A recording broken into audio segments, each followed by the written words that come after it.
Saudara, keandalan pasokan listrik merupakan modal utama dalam menunjang peningkatan produktivitas usaha. Beberapa pelaku usaha mengganti mesin gensetnya dan beralih menggunakan listrik PLN.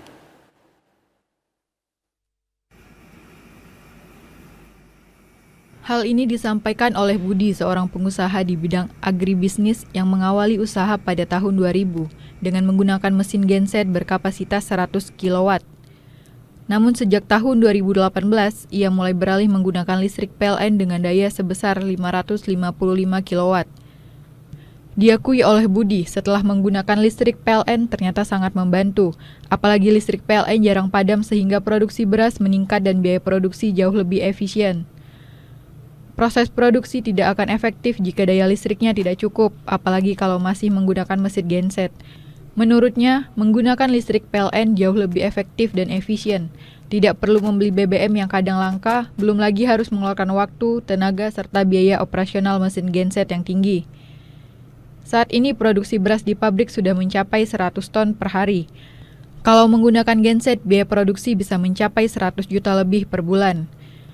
Namun dengan menggunakan listrik PLN hanya membayar sekitar 50 juta saja. Meningkatnya produktivitas pabrik mengharuskan Budi melakukan berbagai upaya produktif, termasuk mengubah proses produksi dengan sepenuhnya menggunakan listrik dari PLN. Budi menambahkan layanan yang diberikan PLN selama ini cukup baik dan sangat memuaskan.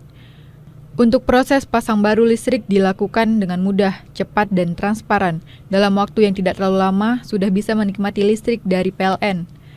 Hal senada juga diungkap Agung, pemilik pabrik pengolah kelapa yang beralamat di Jalan Katulistiwa, Kecamatan Pontianak Utara.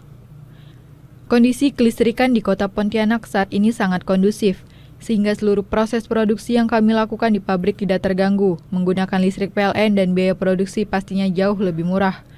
Jika produktivitas terus meningkat, ia berencana akan menambah daya listrik yang saat ini telah dilayani PLN dengan daya sebesar 82,5 kW.